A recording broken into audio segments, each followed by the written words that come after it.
family.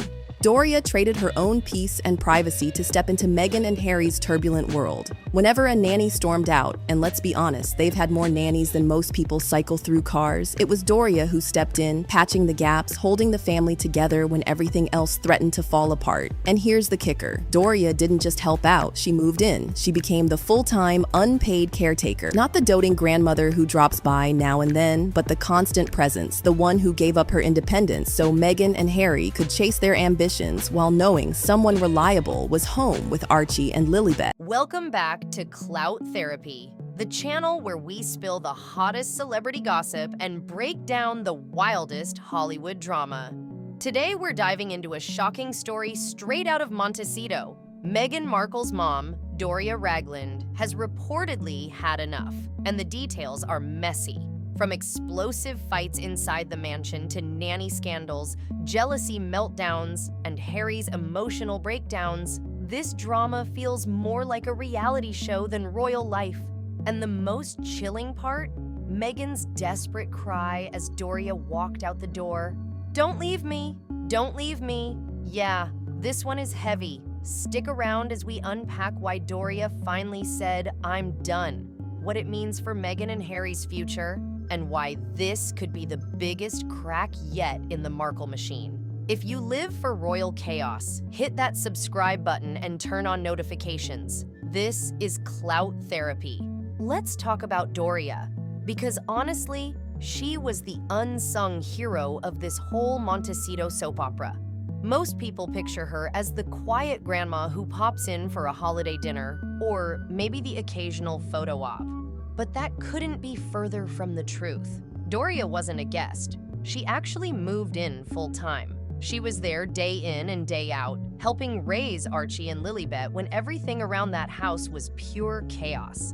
Midnight bottle feeds? That wasn't Meghan or Harry jumping out of bed. That was Doria. Toddler tantrums when the cameras weren't rolling? Again, Doria. And let's not forget, every time another nanny or staff member packed up and quit, and trust me, the turnover inside that mansion has been brutal, Doria was the one who stepped in and held it all together. Meanwhile, Meghan and Harry were out chasing the spotlight. Glamorous Netflix premieres, fancy charity galas, photo shoots, and don't forget the endless brand-building contracts. All of that shiny Hollywood life only worked because someone was at home making sure the kids were safe, fed, and happy. That someone was Doria. She became the backbone of the household, the one person keeping things steady when everything else felt like it was spinning out of control. And here's where it gets really heavy. It wasn't just the kids. Doria was also the buffer. When Meghan had one of her famous meltdowns over the press or a project falling through, it was Doria who calmed her down. When Harry slipped into one of his darker moods, reliving trauma or spiraling emotionally, it was Doria who quietly stepped in to make sure things didn't explode. She wasn't just the grandmother, she was the babysitter, the therapist, the cook, the shoulder to cry on, and sometimes even the referee when arguments got too loud. But here's the bitter irony.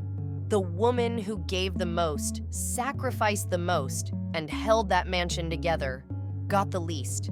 No recognition, no big thank you, no mention in Meghan's endless speeches about strong women and support systems. She was erased from the narrative, while Meghan and Harry soaked up all the attention. And after years of being the glue in a house full of cracks, Doria finally said the words Meghan never thought she'd hear. "I'm done." And when the foundation walks away, the whole house doesn't just wobble, it starts to collapse.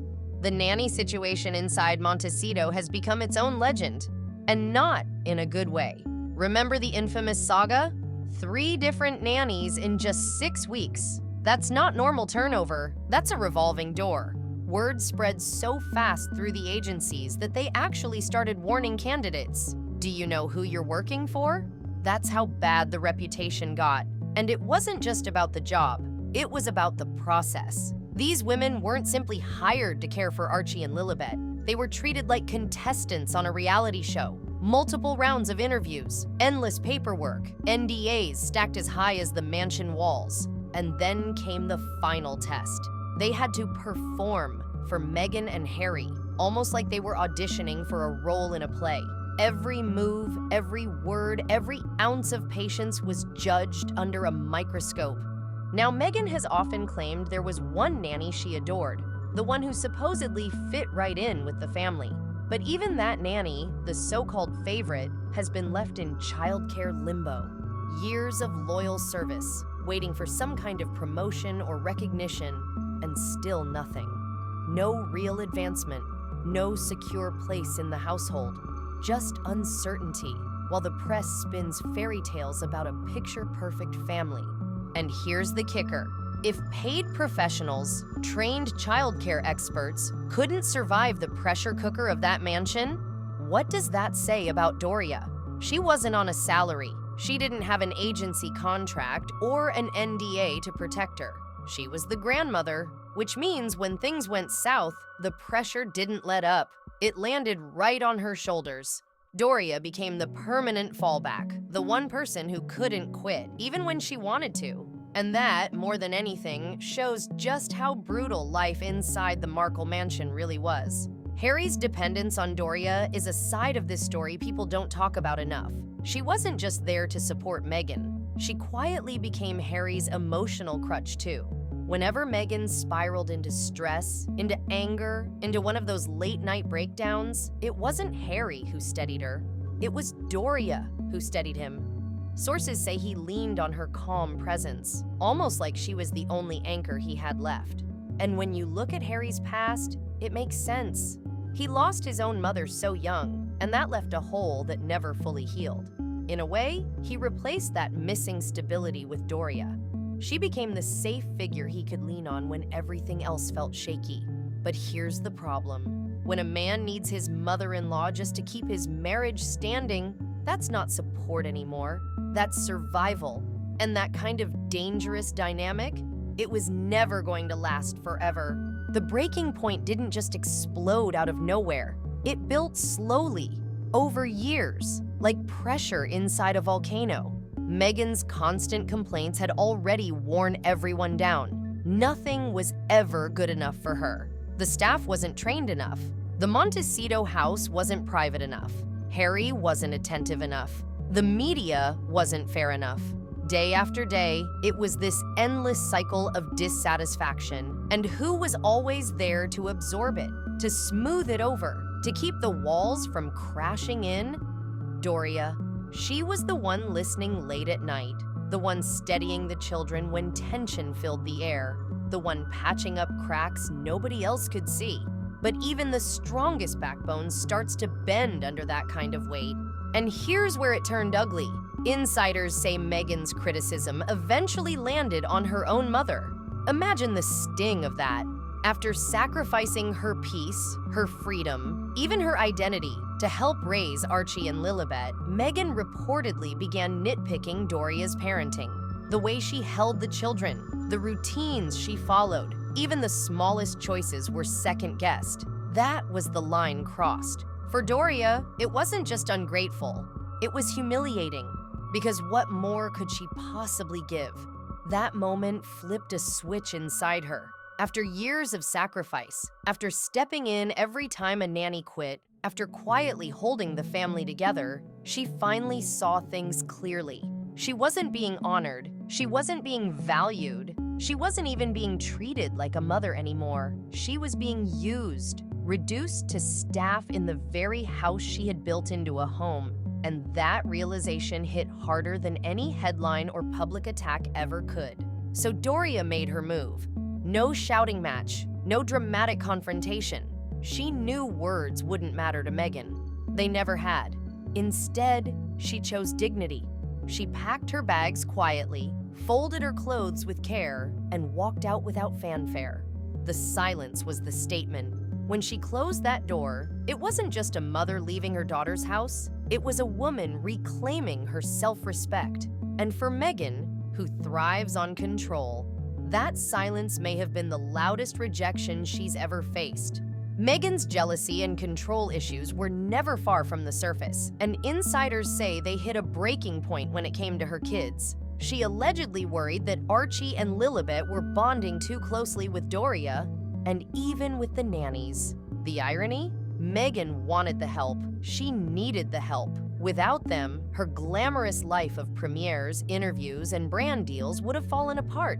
But deep down, she couldn't stand the thought of being outshined in her own home. People close to the family whisper that Meghan orchestrated photo ops to keep up appearances. Those glossy portraits of her cradling Lilibet, the polo match shots of her carrying Archie, carefully curated moments to paint the picture of a hands-on mom. But the reality behind the scenes told another story. When the kids were tired, scared, or upset, they didn't run to Meghan. They ran to Doria, and that stung, because nothing bruises Meghan's image more than being seen as second best, even in her children's eyes, which raises the uncomfortable question no one in Hollywood dares to ask. Who really raised Archie and Lilibet? The answer may not be Meghan at all. And then came the media fallout. The moment whispers spread that Doria had quietly left Montecito, the tabloids pounced like sharks in bloodied water. Two competing narratives exploded. On one side, Meghan's own mother had finally reached her limit and couldn't stand another day under her daughter's roof. On the other, Doria was simply exhausted and deserved a well-earned break after years of sacrifice. Both stories gained traction, fueling endless speculation. But for Meghan, it wasn't the gossip that cut deepest. It was the loss of control. For years, she micromanaged every headline, every photo, every carefully scripted interview. Image was her fortress. And suddenly, her mother's silent exit shattered it. She couldn't spin it, she couldn't stage manage it, and she couldn't hide it. For a woman so obsessed with appearances, it wasn't just family drama. It was public humiliation on a global stage. Doria leaving wasn't just a personal betrayal. It was proof to the world that even Meghan's closest ally had finally chosen freedom over control. And no amount of Netflix contracts or glossy magazine covers can erase that. Behind closed doors, Harry's role in all of this is described as shockingly absent. People who've seen the household up close say he came across as overwhelmed, detached, almost lost. Instead of stepping up as a father and taking the weight off his wife's shoulders, he drifted further into the background. Midnight feeds, morning chaos, toddler tantrums, none of it was Harry. It was Doria. It was staff. It was anyone but him. And over time, he stopped even pretending. Rather than being the protector of his family, he became another dependent, someone leaning on his mother-in-law just to stay afloat. Doria wasn't just raising the children, she was steadying Harry too. And when you think about that dynamic, it forces a tough question. Did Harry's passivity, his refusal to carry his share, ultimately push Doria out the door? Because no one signs up to be a grandmother, a nanny, and a surrogate spouse all at once. And now comes the bigger question, the one no amount of PR can spin. Without Doria, who actually holds the Sussex family together, nannies will continue to cycle in and out. Staff will burn out and quit, just like they always have. Friends, they come and go, depending on Meghan and Harry's moods. But your mother? That's supposed to be the one constant. And when your own mother decides she can't survive your world anymore, that isn't bad luck. That's reality finally catching up. For Archie and Lilibet, this is devastating. Their most stable, reliable figure is gone. And if the household felt chaotic with Doria there, imagine what it looks like now that she's walked away. No anchor, no buffer, just two parents juggling fame, contracts, and chaos, while their children watch the cracks widen. And here's the sharpest truth of all. Sometimes walking away isn't betrayal, it's survival. Doria poured years of her life into that house. Years where she gave up her own peace, her own privacy, and her own identity, just to keep Meghan's world functioning. She did it unpaid, unthanked, and unappreciated. And in return, she got criticism, pressure, and exhaustion. At some point, enough is enough. By leaving, Doria isn't abandoning her family. She's saving herself. And in a strange way, maybe she's teaching Archie and Lilibet the most important lesson of all, that even love has limits when respect is gone. So now Meghan is left with the fallout, and Harry is left facing a void he can't fill. The house is quieter, the staff is thinner, the headlines are harsher, and every staged photo op feels emptier without the grandmother who made it all possible. Which leaves us with the final question, the one Meghan can't control, the one no Hollywood contract can fix. If even family, your own mother, can't survive Meghan's world, then who possibly can?